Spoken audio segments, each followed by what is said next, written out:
जय शिवराय मित्रांनो. सह्याद्रीच्या कड्यावर उभा एक अभेद्य गड, जिथे वारा सुद्धा इतिहासाच्या कथा सांगतो. हा तो गड आहे जिथे स्वराज्याचं स्वप्न अधिकच भक्कम झालं. हा तो गड आहे जिथे बाजीप्रभूंच्या तलवारीने वेळ थांबवली आणि महाराजांच्या पावलांनी स्वराज्याचा मार्ग मोकळा केला. होय, आपण भेट देणार आहोत विशाळगडला.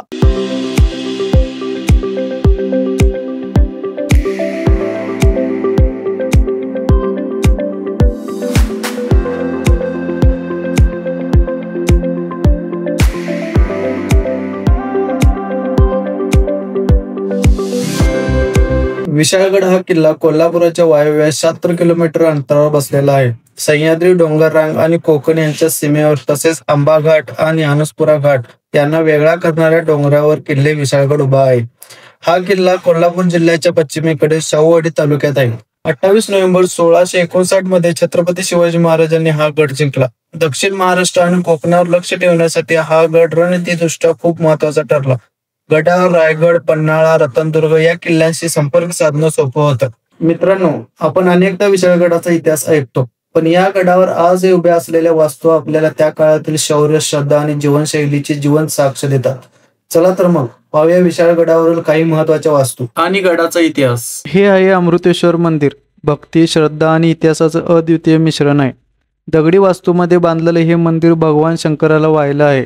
शिल्पकार, दगडी भिंती आणि आजही ताजेतवाने भासणारी ही रचना पाहणाऱ्याला भारावून टाकते. लोकश्रुतीनुसार हे मंदिर सुमारे 800 ते 900 वर्षापूर्वी बांधण्यात आलं.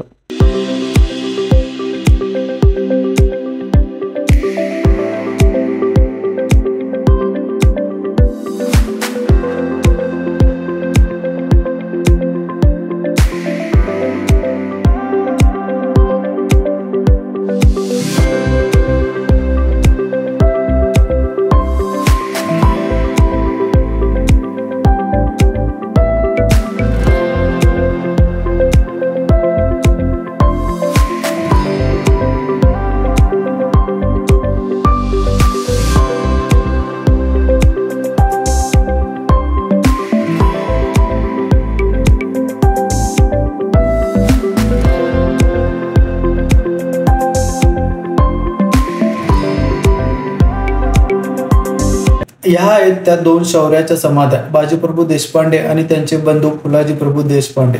13 जुलै 1660 साली पन्हाळागड ते विशाळगड या प्रवासात झाली होती पावनखिंड्याची लढाई. बाजीप्रभू देशपांडे आणि त्यांचे मावळे खिंड रोखून उभे राहिले. त्यांनी प्राणाची बाजी लावली आणि अखेर जीव गमावला, पण शिवरायांना विशाळगडावर सुखरूप पोहोचवले. फक्त बाजीप्रभूच नव्हे, तर त्यांचे बंधू फुलाजीप्रभू देशपांडे यांनी त्याग केला. बाजीप्रभूंप्रमाणेच त्यांनी स्वराज्यासाठी जीव अर्पण केला. म्हणून या दोन समाध्या आजही शौर्य आणि बलिदानाच्या पवित्र आठवणी जपतात. या समाध्या पाहताना मनात एकच भावना जागी होते, कायमस्वरूपी जिवंत असलेले अमर शूरवीर.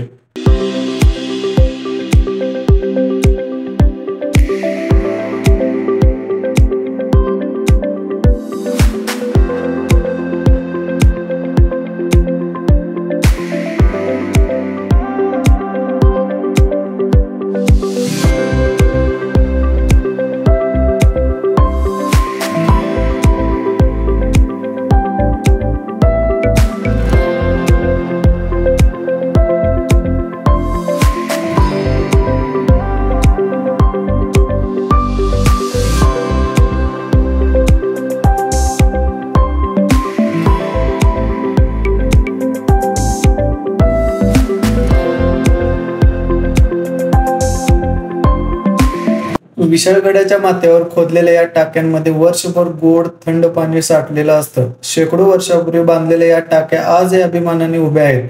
विशाळगडावर एकेकाळी हजारो मावळे तळ ठोकून राहत. त्यांच्या अन्न पाण्याची सोय याच टाक्यांमधून शक्य व्हायची.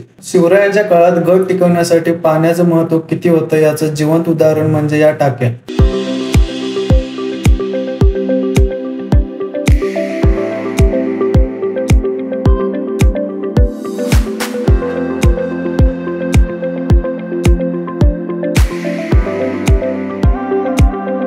सह्याद्रीच्या कुशीत वसलेला हा गड जरूर निसर्गाचा हिरवा गलिचाच पांघरून बसलाय.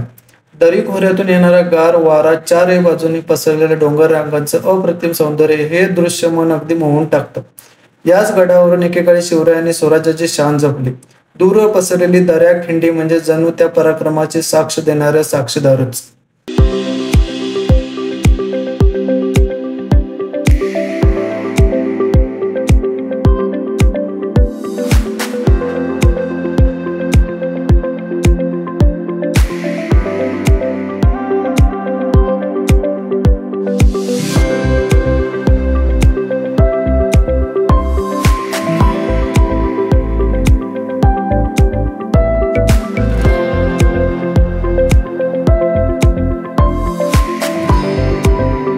गडाच्या मुख्य मार्गावर बसलेलं हे मंदिर शिवकालापासून मावळ्यांचं प्रेरणास्थान होतं. श्री हनुमान म्हणजे बळ, शौर्य आणि निष्ठेचे प्रतीक आणि गडरक्षक मावळ्यांना याच मंदिरातून मानसिक बळ मिळायचे. असं मानलं जातं की हे मंदिर शिवरायांच्या काळात बांधण्यात आलं किंवा दुरुस्त करण्यात आलं. गडावरील सैनिक मावळे निघताना इथे दर्शन घेऊनच मोहिमेला जात असत.